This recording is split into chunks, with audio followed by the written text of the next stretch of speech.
Well, thank you for joining us today. I'm here with Jonathan Mirin to talk about his film Canary in a Gold Mine, and I am just honored and thrilled to be talking to you today. Thanks for having me on, Theodora. So, I was more than impressed with your film. It covers so much in a short amount of time and all with a story that is deeply moving and I'm able to go there right with you, and I hope that and I know that it will open up this issue to so many people, um, and also speak to many people who are in similar challenges. So thank you for this work. You're welcome. It's been gratifying to to be honest with this project in a certain sense started back around 2014-15 when I realized I just had to start writing some of these experiences that my wife Godeliève and I had been going through, thinking that maybe it could become a piece of theater, and Mm, then with the pandemic, it became a piece of theater slash movie. And so I think that's, you know, hopefully our hope is that it seems to be going that direction, that we're going to be able to reach a lot more people a lot more quickly this way. right. Well, how about we start off with sharing a clip of the story and kind of going through the pieces of the film that you want to share today. And for everyone on the call, you can put questions in the chat and we'll be having a conversation and questions as well. I know you selected some pieces from Yeah, the film. yeah. So sort of going with the producer of this of Canary and Gold Mine is Sabrina Hamilton, the co-festival of performance based in Amherst, Mass, and it was a virtual event in February that was right around Valentine's Day, and so it is kind of a love story in a sense, and sort of an environmental health themed love story. And so we'll start off with the beginning. When I was a young man, I fell in love a few times, but the last time was with Godeliève. That's God plus love equals Godeliève in arcane French. If I had known that I was going to spend the rest of my life teaching people how to pronounce her name, I might have reconsidered. She was Swiss, and still is. And she liked to meditate. I also like to meditate. We met at a meditation center in Switzerland. It was a silent meditation center, so I had to use body language to communicate my interest. She didn't speak much English, and I spoke no French. But she met me later in India, and again in Switzerland. And when she finally met me in America, it was with a fiancé visa. We were married in the woods of Marlborough, Vermont. It was joyful and earthy and hopeful. We were young artists. 7 years later, we were youngish artists with a baby. I remember carrying him through the hospital doors. They were just gonna let us keep him. No license, no diploma. Your baby's going home with you. Don't forget to give him a name. We don't want him. So that's a little clip from towards the beginning, um, and sort of sets up the family situation. Uh, you know, One of the things I found was so impressive was the vulnerability. You just shared so much about your life and your family and your internal process that happened for you, starting with your marriage. right? Yeah, it's interesting thinking about it. From a sort of artistic point of view, I'm in a certain sense telling Godeliève's story, but actually, I'm what I'm actually doing is telling my story because I can't really tell Godeliève's story. That's her story, and she's communicated that in various ways with different works of art over the years, and then we make things together. But this is sort of like what happens when your partner, in this case, life partner, but also artistic partner, becomes ill, and what happens, over the course of the film is, as anyone who's, as many people who have experienced electrical hypersensitivity know, there's a time when you don't know, you actually, because this is all still under the radar, quote unquote, for most MDs in the US, for example, and people are getting diagnosed with, you know, anxiety or sleep issues, and or you have a headache, you have these generalized symptoms, and we don't know why, but we have a pill for it. And so that's kind of where we were at for. I mean, in her case, she's on the more severe end of the spectrum, so she was having full-blown neurological issues like difficulty coordinating her limbs, really bad insomnia, etc. And so we were just going from doctor to doctor, and till finally someone said, "Well, it might be this," and then well, this is and this is the story that gets told in the film, but yeah, It's invisible. It's an invisible issue too, and you had doctor after doctor who didn't really have answers for you.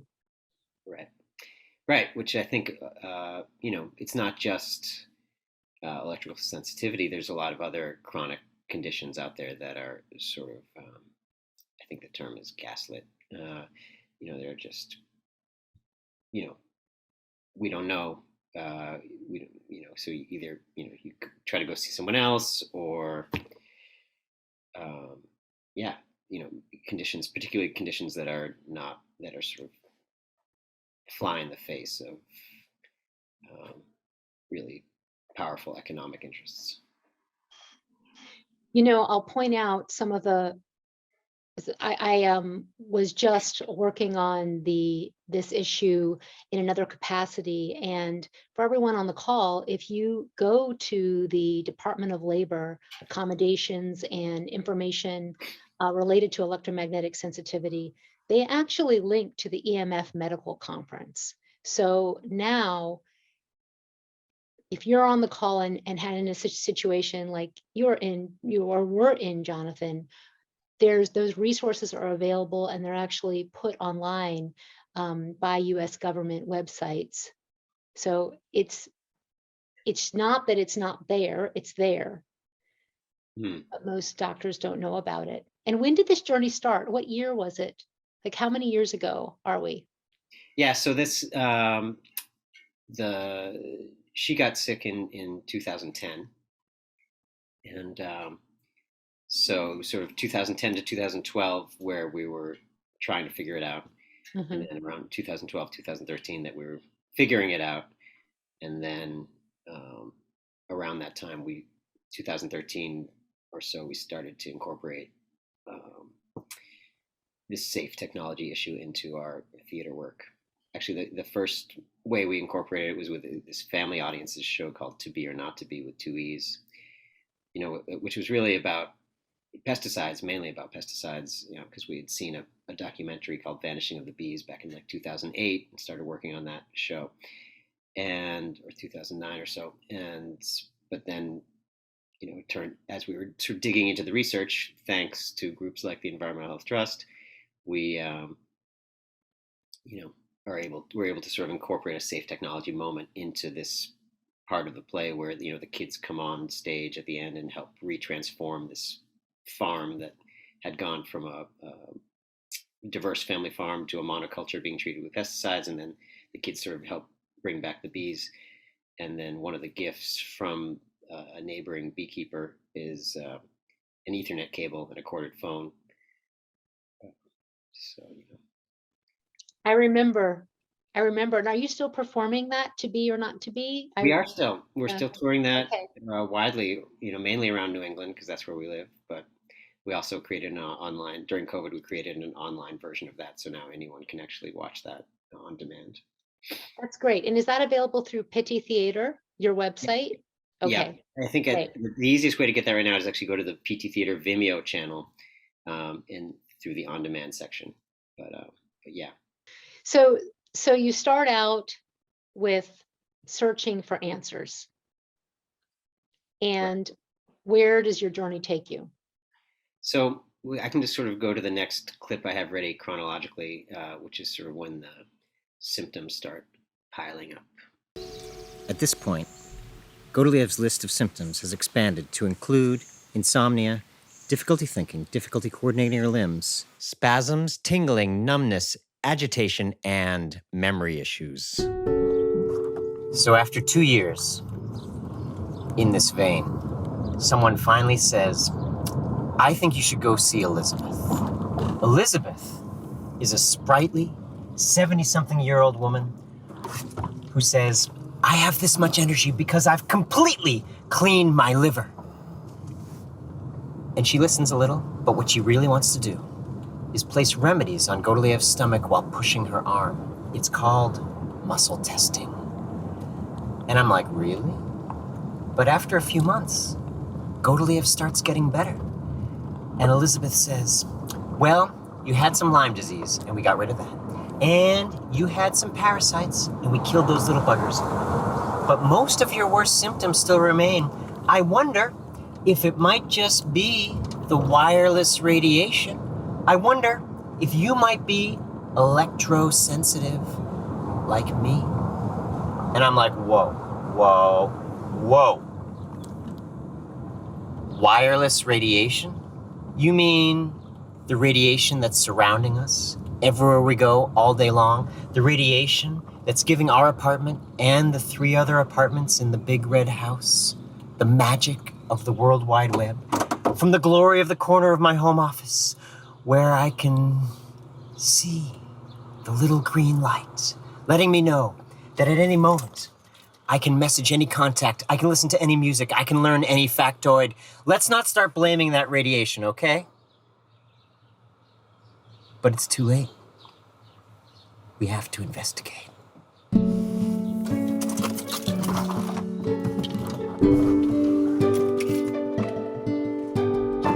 So that's sort of getting into this moment where it was first suggested. And I think, like many spouses of electrosensitive people, I was feeling extremely resistant to that idea because I had never heard of it. And it just seemed like the worst possible thing to say to someone, because you're talking about a kind of pollution that's everywhere. And it sort of like felt a little bit like a death sentence. Yeah. I couldn't, you go into the stages of grief, but I mean, I was just like, yeah, no. No, that does not make any sense. And there's no science that shows that. Right. Because how could it make sense? Because it's literally everywhere, and it's, just been so, it's just part of it's just part of our wireless world, and that's where we live. And so it couldn't be, obviously someone would have said something, or the government would have, regulated it in some way if there was any issues. But yeah, I mean, I think it's just until you've kind of taken a deeper dive and looked at the history, which later in the film we do, it's hard to really understand how this could have happened. I found it shocking when I first learned about this. There was no pre-market safety testing, no long-term review of no looking at long-term exposure and the effects from long-term exposure, no monitoring. I mean, did you have any place to report the symptoms that you were? There's no one checking, there's no monitoring, there's no knowledge of what the levels are in the country in any coordinated way. And it's a complete lack of accountability at every level on this issue. I found it shocking, but it really took me about 6 months of deep research before I took that next step of, oh, okay. And you document all the story. I mean, I have to tell you, I as I said, this was just a brilliant, it's a brilliant film. Thank you. Yeah, you're sweet. But yeah, it's funny that you mentioned the 6 months, because I remember saying to people, as I was trying to communicate this, for example, to our family Uh-huh. or to any organization or group, now we actually started our own little advocacy group here in Western Massachusetts called Hilltown Health. And so, I do things like, we go to planning board meetings and talk with elected officials, et cetera, that so many other groups are doing around the world. But I remember in the beginning, I would sort of say things to people like, well, you have to give this at least, I would say, 4 hours, 4 hours of just like, clear, try to look at it with an open mind and just, because, if you just click on it, I noticed that to bring this up in one context or another, and if someone just does a quick Google search, it's pretty easy to find an industry funded or industry backed website where, Right. it says like, well, we don't know. We're the American Cancer Society and things look just fine from here, or whatever it is. So, and so to be able to then, if that's kind of the answer you're looking for, it's pretty easy to find. But if you don't have a choice, if you're, kind of fighting for your life or whatever the situation might be, you're kind of forced to think, well, who are these people's sponsors? Where is the money coming from or flowing from? And what are the independent researchers saying? What's the history of the research say? And for that, you have to dig a little deeper. You have to spend some time. And but I think when you start putting it together, you start talking to actual living people who are experiencing this, and then you also looking at the peer-reviewed science, independent science, and then you're also, looking at sort of the historical context. Then the pieces fit together pretty well. So you go into that, you present that in the film, and you have a couple clips that show both history as well as kind of the stages of taking this in and coming to the point where you are now of accepting that we have a situation and needs to be fixed. Right. to Yeah. protect people. Why don't we take a look at the 7 stages of grief? This is sort of like one of the things we're trying to do with Piti Theatre is to use humor as a way of kind of opening conversations, or looking at things just as I prefer it as a personal coping tool, but also, it just enables everyone to sort of take a breath. And so that's one of the things we're trying to do with this little 7 stages of grief that, anyone who's had a major loss probably circled through some of these, not necessarily in sequential order.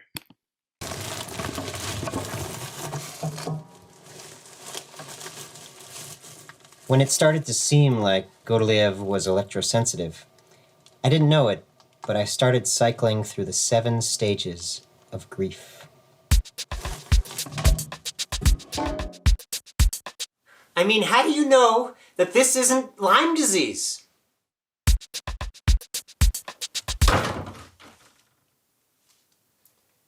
Because if it was Lyme, we could just treat it and get better. If it was Lyme, we could treat it and get better. If there is something I can say or do at this point to make amends, to say I'm sorry, I'm sorry, I'm sorry. If there was something that I did in the past, or if Godeliève did something in the past, I'm sure she also would say I'm sorry. She didn't tell me to say I'm sorry, just to be honest about it. But to you, but I'm passing that along. She didn't want the Wi-Fi. I put it in anyway. And I took her from her country.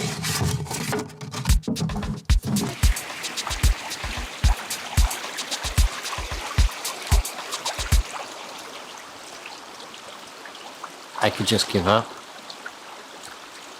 and stay here forever.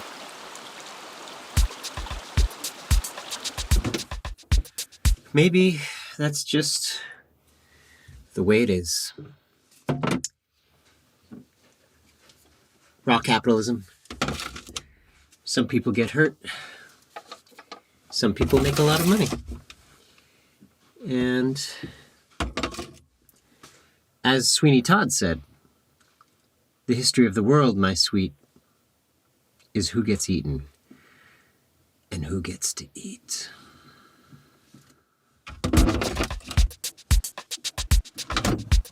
You know, there are people who have reduced their symptoms.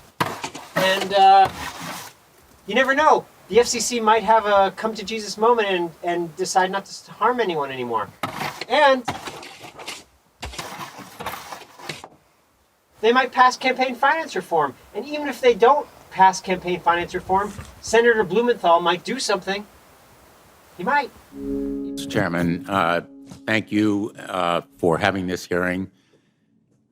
We've heard from a lot of witnesses from you today and others previously about the very important potential of 5G. And then Senator Blumenthal goes on to ask the executives if there's any research, ongoing research on health effects, to which they say no.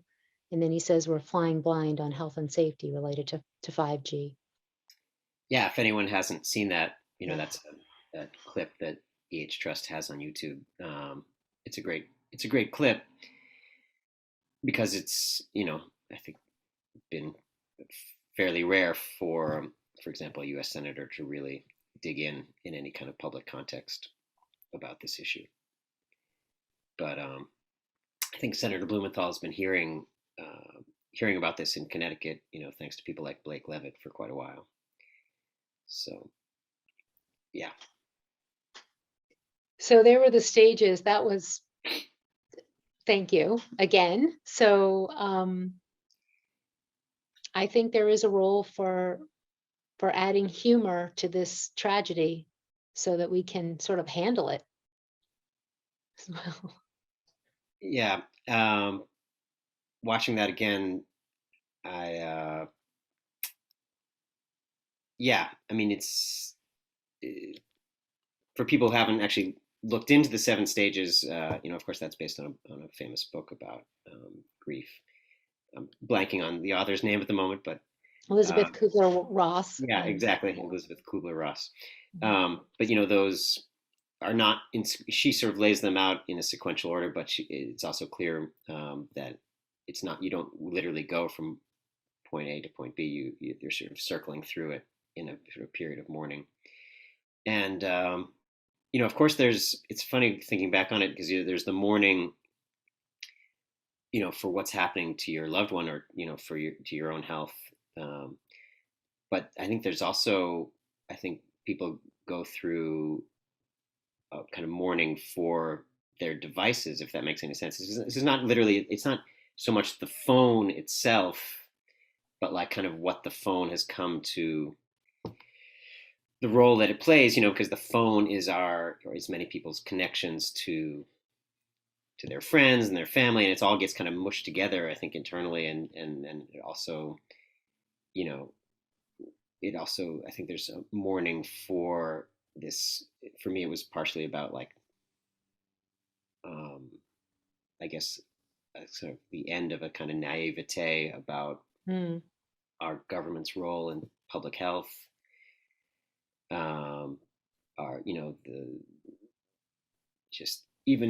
Even something like, that in America, something like this, I think we grow up with all kinds of deep internal beliefs about, that someone maybe is going to be someone's watching out for us, which of course, there are people watching out for us, but that this is just sort of such a massive failure on a regulatory level. It's hard to fathom. So I think there's different kinds of loss, and then there's also, I think, literally the, at that point, I think I did have a cell phone. I wasn't like full. This was 2012, I guess. I had a cell phone. It was sort of like a little bit in case I wasn't using it as my regular mode of communication, but I was definitely, we're kind of coming out of this, but in the Western Massachusetts, it took a long time to get fiber out here, and a lot of communities are still using kind of fixed wireless systems because it's very hilly terrain and blah blah blah. So we were literally trying to run our theater company on dial-up, and then on satellite internet, for years. And it's as I sort of talk about at the end of the film, we got fiber optic, I think about 6 months ago here in Charlemont, Massachusetts, and it's made a huge difference, which local business people all around, in rural places have been saying for a long time. But my point about this is that in 2012, I would like to get work done. I would go to some Wi-Fi hotspot if I ever really needed to send, put together an email that would require a lot of pulling together links and things. If there was a lot of work to be done, better go sit and get irradiated for 3 hours in some cafe somewhere. So it was just kind of like yeah. There's a lot of it was a big shift to sort of realize that this had to, that this was all impacting not only my wife but also, my health, everyone's health around me. It's really, it's big. It's big. It affects everything. Yeah. And people who, I mean, I know for me, it was going from, it wasn't just accepting this unacceptable situation, but realizing that the cavalry wasn't coming, that I needed to do something, which I think is something that a lot of people are coming to, that they are the ones who are going to make the difference. And together, I always say many hands make light work, but if we don't all actually do something, then it will just be as it is and nothing will change, because there isn't there isn't that certainly any government agency that's checking and ensuring safety. So there are a couple questions in here, and I know you have a couple clips, but I just want to make sure to ask them. One is, Yeah. And before you go how, to those, I just want to throw in a quick thing. When you talk about just kind of coming to the end of the 7 stages of grief, I think another reason why we people who are sort of looking at this issue and are trying to share the news encounter so much resistance is that if you really do a deep dive into this issue and kind of come out wherever you want to call it, hope or acceptance or hope, the hope really comes from essentially saying, well, I mean, it's hard to do a deep dive into the issue without becoming an activist in some way, or even if it's just an activist locally, it's knocking, telling your neighbors or telling your family. That's a kind of a form of activism, because otherwise life becomes extremely depressing, at least from my point of view, to think like, it's just the way it is. We're just going to continue to be harmed. Everyone is going to continue to be harmed at this level and at increasing levels. It's when people get a glimpse of that, oh, if I really keep going down this road, am I going to become an activist too? Am I going to become one of those tinfoil hat wearing people who get made fun of on Better Call Saul or whatever? So, I hear you so much. I mean, and I think some people, because you can't not. It's either, it's kind of like fight or flight. It's either, okay, this is bad, and you just shut down, as many people do when they, I've talked to people in my family that decide that they're just not going there, and it's over. right. Or people like, what are you going to do? I have hope. I have infinite hope. And that comes from knowing that this can be fixed. But Right. that came out of the darkest place, out of the most unhopeful moment, Right. where it was like, wait a minute, no, no, no. This is a mountain. This is like, can you move a mountain with your bare hands? Yeah, I think it's been. I mean, if you look historically, there's been so many really hopeless, even more hopeless and horrible than this. I don't have to get into every historical example, but where, as it's funny, these quotes that keep circulating, but they circulate because they're so good. Small groups of committed people. Margaret Mead, the only thing that yeah. Yeah. And also, one that resonates with me is Dr. Martin Luther King, which is, you take the first step, even if you can't see the staircase, you take the first step. And There's some things that just have to be done. Right. So on that note, it's not canary in a coal mine, it's canary in a gold mine. How did you come up with that? Asks You know, I think in French, there's a French phrase. You know, my wife's Godeliève is Swiss French, and so I've been forced to learn French as a result. And the term for that is jeu de mots. You know, like wordplay. That and so gold mine. That's refers to the $1 trillion industry that we're talking about. That's ah, yeah. to the $1 trillion industry. I mean, in other words, she's a canary in a coal mine. Yes, that's the metaphor that we all are familiar with. Mhm. But in the 21st century, in this particular coal mine is actually a gold mine, as in like, the wireless industry is an incredible gold mine, and you just see it. You see it everywhere. It's always cheaper for this whole. I don't know if people on this call follow the work of the irregulators, but they're a group of lawyers, a lot of former telecom lawyers who are doing really interesting work around the massive accounting fraud that the wireless industry has been up to for a while. And so I'm not going to go into that whole thing. They have a website, but the point is that it was cheap. In the 90s, there was a lot of little fees on our phone bills, and those were to pay for fiber optic for everyone. But it's cheaper to build out wireless than it is to build out fiber, and so that money was reappropriated. I guess in the sometime after the 90s towards wireless build out, which is just, it's cheaper for them, and their job. It's easy to point the finger at people, but they're individuals are functioning in a system where their job is to maximize profit. That's their job as business people. So it's not pointing fingers is one thing, but government is supposed to be Mhm. Doug Wood from Americans for Responsible Technology is really good at this point. Government is supposed to be the buffer. The way capitalism is set up, we can get into a critique of capitalism, but this is the place. But these people in the wireless industry are doing their job, maximizing profit any way they can. And sometimes that's meant fraud or whatever. But they're all functioning in that mode. But the government's role, as Doug is fond of pointing out, is to be the buffer. And so if the buffer has been kind of like taken over, and there is no buffer, that's what we have now. So it's a little bit about reclaiming democracy, as some other people are fond of saying.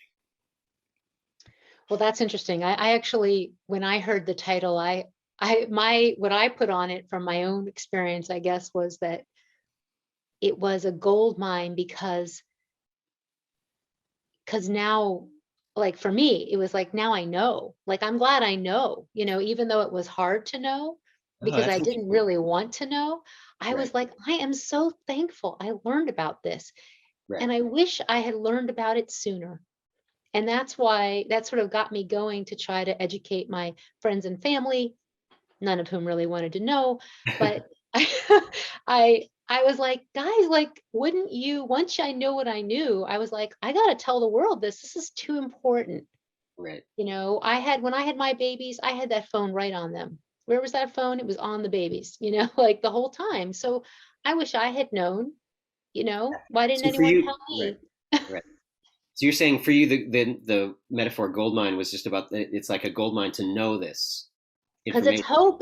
It's hey, we can fix this. That's actually how Right. I interpreted it. Yeah, that's great. I guess that's how art's supposed to function, or poetry, or whatever you would call it. Words, they have different meanings for different people. But Yeah. that's cool. I like that. And it's it's obviously what Godeliève has been through, and by extension, the people who love her has been through has been horrible. But at the same time, I am grateful. I'm grateful to her in the sense that if she was not electro hypersensitive, I would be, having my phone to my head like everyone else, and bathing in Wi-Fi like everyone else, and then so now I'm 50. When I'm 60, 65, it's hard to predict, but basically I've been able to take steps. She's helped me live a healthier life, and by Mm, extension, our son mhm. doing very well with no phone and no Wi-Fi. It is possible. Yeah, be fully And connected. It's called an Ethernet yeah, cable. You yeah. can get them. You can get them at Staples and other places. So play us your next clip. Okay. Yeah, maybe we could talk a little. Maybe this next one will be this sort of look at what happens when you try to share. This information with other people.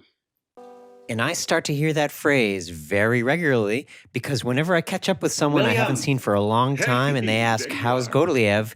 After Sorry, I Good to see you. explain how she is, Yeah. there's usually it's one good to see of you too. 4 Hi. reactions. How's Godeliève doing? I don't know if have you ever heard of this thing called people call it electrical sensitivity or EHS or microwave, like people getting sick from wireless. Basically, she gets neurological symptoms when she's exposed now, and even to relatively, kind of small amounts. So she's kind of housebound, like So, like, she's got some other things going on, and then the Wi-Fi or whatever it makes it a little worse. Is that what you mean? a little bit. I guess you'd say housebound, right? What are you talking about, man? Not Wow. Yeah. I am so sorry. So how's Ezekiel? It's everywhere. It's hard to go out. It's funny because I remember they were talking about this in the 90s, and then it all kind of just disappeared. And she's kind of like a canary in a coal mine, Yes, it's just like so many pieces of that. I just have had my own experiences similar to that. The incomprehension, you just name it. You just showcase it. Thank you. Yeah, I think people who have been working on this issue for a while have all, it's sort of like I think is the term Rorschach Test. You show someone something, and depending on their conditioning or what there's just some reactions that tend to repeat over and over again, which actually connect to the 7 stages. It's sort of like I think someone mentioned in the beginning, the most that often, people just, when you mention this subject, people just literally get angry at you. Yes. But, if The they're messenger. yeah, The messenger gets right. But yeah, it's fun to try to, art when you start looking at this sort of taking years of experience and trying to condense them. Art has a way of trying to condense longer, complex narratives into in this case an hour. And so, then when we can sort of see it in this encapsulated form, I don't know, maybe it can give ideas about, you can just sort of, next time you have one of those conversations, and instead of getting mad at the person for the, you just realize, oh yeah, this is they're trying to process something which is hard to process. Yeah. I know that when I, over the years, have talked to so many people who are sort of new to it, coming into the issue, and they have questions, and they feel alone, and they feel like they're trying with their friends or their family, and they're like, I don't understand it. I'm giving them the information, but I'm getting these responses, and they feel like it's just them. And I'm always talking about, um, you know, this is there's so many people with a similar experience that it's not just you. The issue is challenging. It's just really important for people to know that it's not just them, and those responses are really natural. They are part of our defense mechanisms as humans, that we have to information that's so shocking Yeah, and life altering. right. Also, what's coming to mind is the I know people on this call, are part of, are generous donors to Environmental Health Trust, and it's like so important to support nonprofits working on this issue. And we also, Piti Theatre does fundraising, and some of the sort of like the advice for people who are doing fundraising is you have to reach out to someone 7 times or something. It's a little bit, it's what's coming to mind about this issue. You just because you mention it once, it's most people, that's not sufficient. It's twice, 3 times, 4 times, 5 times. Oh yeah, that, yeah, just the way the mind works. By the 6th or 7th time, oh yeah, I think I'm ready to look at this. Yeah, when I first learned about it and was, sharing it on emails and talking about it all the time and, found people responding with a wall, my dear friend said to me, fellow mom, when kids get a new food and you put it on the table, they don't want to eat that food. She said that, science has shown, I think it's like 17 times. It's a lot of times. She says, you got to keep putting it on that table because I was feeling hopeless and like I couldn't fix this thing that I had just discovered and that seemed really important. And when she told me that, that was a turning point for me where I was like, oh, so if it's got to be 17 times or 6 times or however many times, then well, let's get on it. Then we got to go. Then we got a lot of work to do because we have to get people up to that 17th time. And that was actually like life altering for me and brought me that hope because I realized that that's just what was going on, was that it was an alien idea and it needed time to sink in so it didn't seem foreign. Right. Like, you know, so Yeah, so what other clips do you have? I can show another clip. Okay. Yeah, one of the things that that the movie kind of depicts is it took me, I think you mentioned 6 months. I think it took me 6 months to a year to fully, there's also different levels of acceptance. Mm-hmm. Sort of like, oh yeah, this could be something. And it really wasn't until, Godeliève and I had multiple experiences around this sort of testing, um, testing to see, is this really helping to reduce, and Oh. there's that a moment, I don't think I have this clip to show, people have to maybe watch the movie, but there's a moment where we've moved to a different apartment in Switzerland that we think is supposed to have less radiation.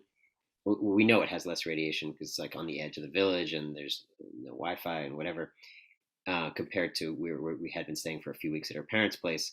And then she gets up in the middle of the night and kind of flees this apartment that we just moved into that day with Ezekiel in her arms, and goes back to stay at her parents' house, which we know has more Wi-Fi and whatever. Because she says something is wrong with this apartment. I'm like, oh yeah, so actually this is great, because actually great in a certain way, because she's delusional. This is not, she's not really electrosensitive. And then, she comes back the next day and she's like, well, it must be something, with the wiring, if there's no Wi-Fi, because there's just something also called dirty electricity that is a whole nother thing that, she's like, oh yeah, from bad to worse. And so I'm like, yeah, sure, it's dirty electricity. But then, so we get this version of a building biologist, the Swiss version, to come and measure. And he's like, yeah, something is wrong with the electricity. And I'm like, yeah, well, you're delusional like my wife. And then, but then, we mention it, my wife mentions it to the landlady, and she calls in a Swiss electrician, and Swiss electricians are very conscious about code and how to do things. And he's Mm-hmm. like, yeah, there's a courant vagabond, a straight current, the electricity. So something was wrong with the electricity. Mm-hmm. And I was just like, oh my God, she actually is electrosensitive. This was after like months and months of and I still had not fully accepted it, blah, blah, blah. I'm a slow learner. But let's see, what can we could look at the Herman Schwann clip, or we could look at, Great. yeah. Yeah. And this is where we turn to the historical roots of the situation. Electrical sensitivity is first and perhaps more accurately described as microwave sickness by German doctors treating radar operators in the 1930s. The mysterious symptoms they observed were dizziness, headaches, fatigue, heart palpitations, difficulty concentrating, etc. The doctor might have asked, "What seems to be the matter?" And the radar operator might have said, "Es kribbelt in meinen Fingern und ich habe Kopfschmerzen." Which means, "I got this tingling in my fingers and a headache, like book, book, book." Fast forward to 1945. The US military is like, hey, some of those Nazi scientists could be put to use for the good guys. And one of them is named Herman Schwann, who notices that there's a certain strength of the radar beams that allows the operators to cook hot dogs. And magically, over the decades, Mr. Schwann's observation about what heats the hot dogs becomes equated with safety. It becomes known as the thermal threshold. In other words, how strong is the radiation before it starts to heat what it's hitting? And this is what's known as our contemporary safety guideline. If it heats your skin, it's dangerous. If it doesn't heat your skin, we're good to go. And that thermal standard is, what we have today in our limits. It's primarily based on protecting against heat, not any of these other neurological or, effects on all our body systems. Right. And so I guess this is part of, I also mentioned towards the end of the film, the lawsuit that Environmental Health Trust and Children's Health Defense won, forcing the FCC to look again at those standards, or at the 11,000 pages of evidence that has been submitted. And we await a response from the FCC on that. Yeah. So we have a little time left. There's a couple questions I wanted to make sure I got in. And I also want to talk about how this has been received. I know you presented at, I think, the University of Albany. Yep. And I'd love to know how that went. And as well, I had some questions about electromagnetic radiation in cars that people are asking, and some other questions. So how has it been going presenting this film? And what's next? Yeah, it's been, we keep getting emails from people, really, tragic, but emails that as an artist you feel like, oh, it's been worth devoting my life to art for this, because you sort of feel like you've made a difference in people's lives. So that's been great. We're sort of navigating these waters of, like, now it's on demand, but we also want to communicate to people that they can screen it in person, which is, the University of Albany was the first in-person screening. So that as we sort of hopefully are coming out of COVID and there's more public gathering, that people can, contact your local library, contact your local theater, contact your local university, your local performing arts center. If this is something you want to happen in your community, we want to help you do that. Because that, it's sort of like reaching out to, like, there's one level where we're very gratified that people who have suffered from electrical hypersensitivity or other chronic conditions can watch this and see their experience reflected in important ways, and share that with their loved ones and their families, and that can be a tool for that kind of outreach.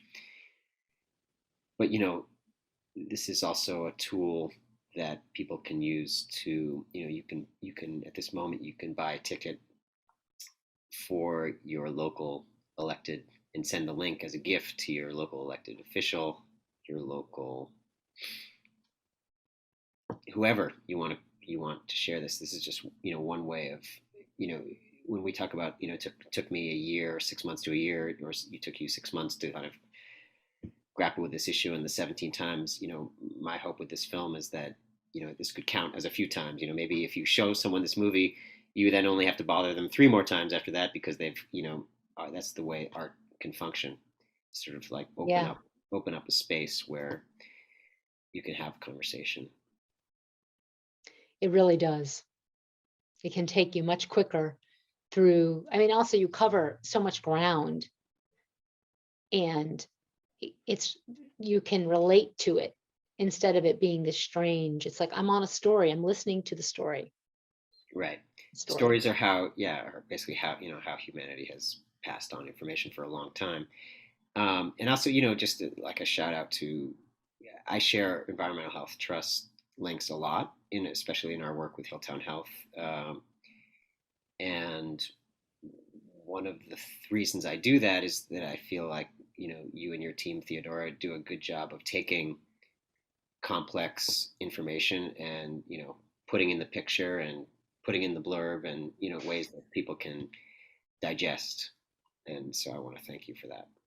And I know there are, hundreds and hundreds of groups who are grateful for those web pages and being able to share that information, and your generosity with, I know I emailed you while we were making this film and said, can I use this or that? And you said, yeah, just use it all.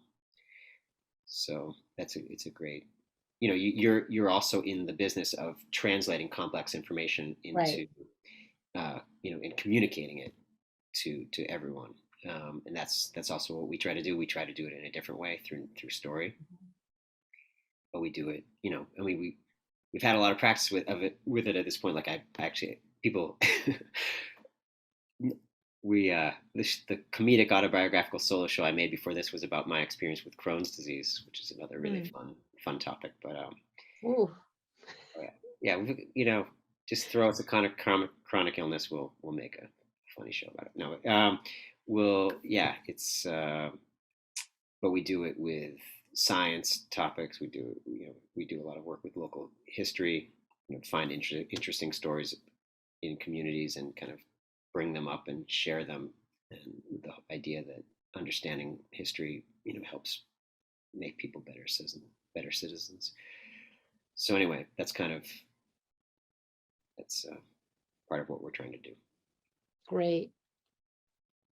Well, thank you so much. I want to just get one question that Jonathan asked. What about electromagnetic radiation in cars? So we've talked about buildings, and how are you handling that, and your wife? Well,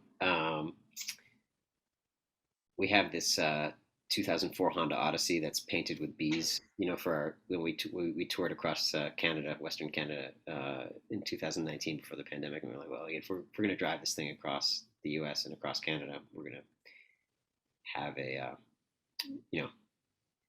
put our to be or not to be stuff on it. And, but anyway, I mean, that's the first thing that's coming to, the newer cars, I know that we just can't. I mean, I guess there are ways to just disable all the nice Bluetooth Wi-Fi functionality of the newer cars, but I think there are, if you can find a car that doesn't have all that, that's one strategy. Another strategy would be, I guess I'm all for what where we need to go in terms of climate change, but I think I have questions about the amount of dirty electricity in the hybrid vehicles, and I think there are ways to mitigate the magnetic fields from the batteries and the power. So I too have a 2002, and it's really challenging to figure out the next step, because having measured a lot of vehicles, you can turn off, you can disable some of the wireless antennas, but oftentimes not all, and it really depends on the model of the car. But I know that Courtney Gilardi in Pittsfield had emailed me a conversation she had with Mazda, and other groups are having conversations with car companies, and we need to be having that conversation, writing them, So in the email back, it talked about acknowledgement that there are fields and that they need to be reduced, electromagnetic fields. And this is a huge issue, especially for, not just families who use the car with their kids in the back seat that might be right over the electrical system or and so forth, but occupationally for workers, bus drivers, and so forth. And it really needs to be urgently addressed, just like they're starting to address the bright LEDs. Too late, but starting to happen, the car manufacturers.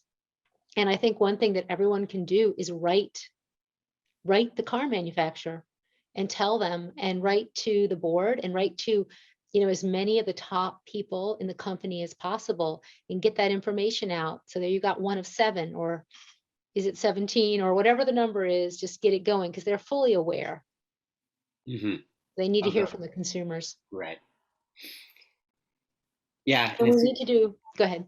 And it's interesting that you mentioned, the people who, for example, if you're driving Uber for a living or whatever, because one of the things I've enjoyed hearing you talk about over the years is environmental justice, the way that environmental justice issues fit into this issue, and the way in which lower income communities or low income people are at a higher risk for all kinds of environmental hazards, including this one. If someone installs a 5G antenna outside your apartment building and you don't have the money to move, then you're stuck if you don't have the money to hire a lawyer. And it's in rural areas, but it's also in urban areas, but it's also in, I see it here in the hill towns of Western Massachusetts. The people, when AT&T wants to put a cell tower up next to someone's house, the people who have the resources to hire a lawyer do a lot better. And so this really cuts across race and class, and those are issues that I think everyone needs to do more work to raise up. Absolutely. It is an environmental justice issue, full stop. I mean, everything from even going to property values, right? They're ugly, put up in communities, lower income communities. They're just the ugliest facilities. And then in other communities, the area has gotten historic rules, and they have to look a certain way, and they have to be set back, and they have all these protections in place to protect the property value, as well as we have apartment buildings here. They're 20 feet from that apartment building window, and the people aren't even informed, because if you're a homeowner, you're informed, but the renters are not. And it just goes on and on. But I think about people who never can figure out that they have a sensitivity to electromagnetic radiation. They're having all of these issues. When I was in the hospital, the women had like 5 devices. They had like 3 hooked onto their chest, right? They had like a walkie-talkie, another thing, and then things in their pockets. And they don't have a choice. There's not, I have been privileged. I have a wired computer. I have a wired phone. I'm able to do these things. A lot of people are not able to afford or even have that. They weren't given that knowledge, and they can't fix it in their employment without losing their job. Right. Exactly. Yeah. I just took the train from Penn Station to Greenfield, Massachusetts, and coming out of through the Bronx and seeing what's on the rooftops, and how close that is to those apartments, and people like Camilla Reese with Manhattan Neighbors for Safer Communications are working in New York, and there's people working in other places. But this is who has the time and the money, who has the $30 to go buy a phone shield, and who doesn't, who has access to get a meter. To get a meter to know what's going on. What? $150 to get a low Not to medium grade meter. That's why they need to be in every library. But then you have, there's a massive amount of education to be done, and that's what I feel like Environmental Health Trust and many other groups are doing well. But it's just there's a lot of work to be done. It's a big lift. We need all hands, every, Yeah, and whatever you. I'm looking forward to making more. We're looking forward to making more stories, about this issue. Great. Well, as you did in your film, you said, scientists publish papers. You had like, we all do what is our skill.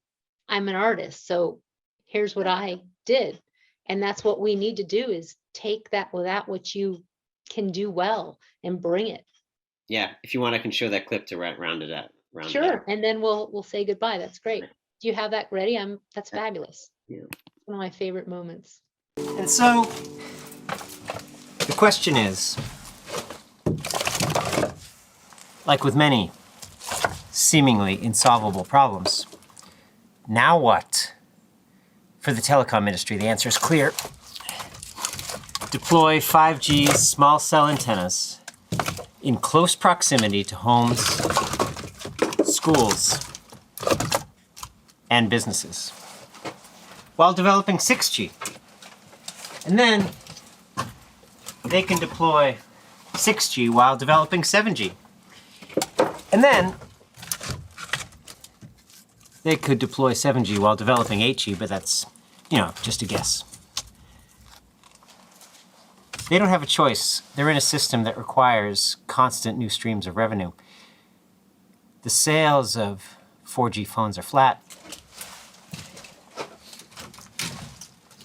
Getting everyone to upgrade to 5G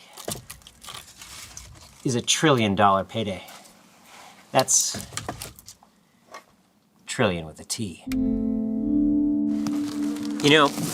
If I was a scientist, I could write a paper.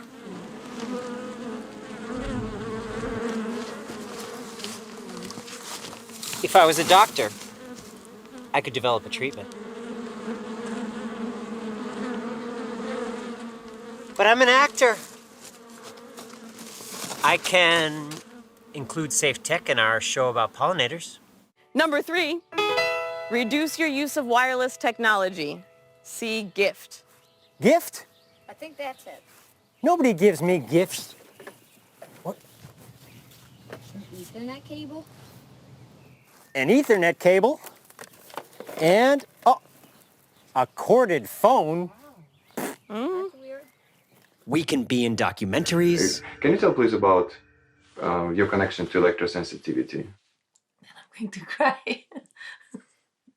We can make a show about a clown who becomes electro-hypersensitive.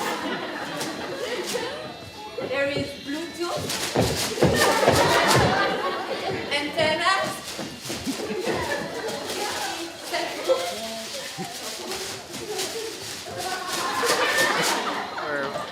We can go to protests. And the reason we're here is that they're about to have an open meeting about 5G, and basically they're kind of deliberating about how to make it as easy and painless as possible for the telecom industry to install hundreds of thousands of mini cell towers. Thank you so much. And again, can you let people know where they can find information at the CoFest and streaming on demand? Yeah. And your URL for Piti Theatre? Yep. So I think the safest bet is to go to ptco.org/canary, or if you just remember, it's sort of an acronym, Piti Theatre Company, ptco.org/canary. And there you'll see clips from the show, and there's a direct link to the Co-Festival website's ticketing page. We're sort of in this hybrid mode between theater and film. So you go to the Co-Festival, who's a producer, and they're offering it on demand. Great. And there's, I know we have to wrap up, but if you do end up watching, if anyone ends up going and watching the film, just to look at that team, the team of artists who they talk about, I'm sort of the writer performer, but we have a great team at this point, and we're just very grateful for all those people. Great. Well, thank you so much. I hope everyone who's listening, if you haven't seen this, please watch it and share it, and onward. Thank you, Theodora. Keep up the great work you and there's also, there's at the very end, I get to mention Dr. Davis's sort of call for a Truth and Reconciliation Commission. Um, you know, I'm grateful to you, and I'm grateful to Dr. Davis and to the team you've assembled. And thanks everyone for tuning in.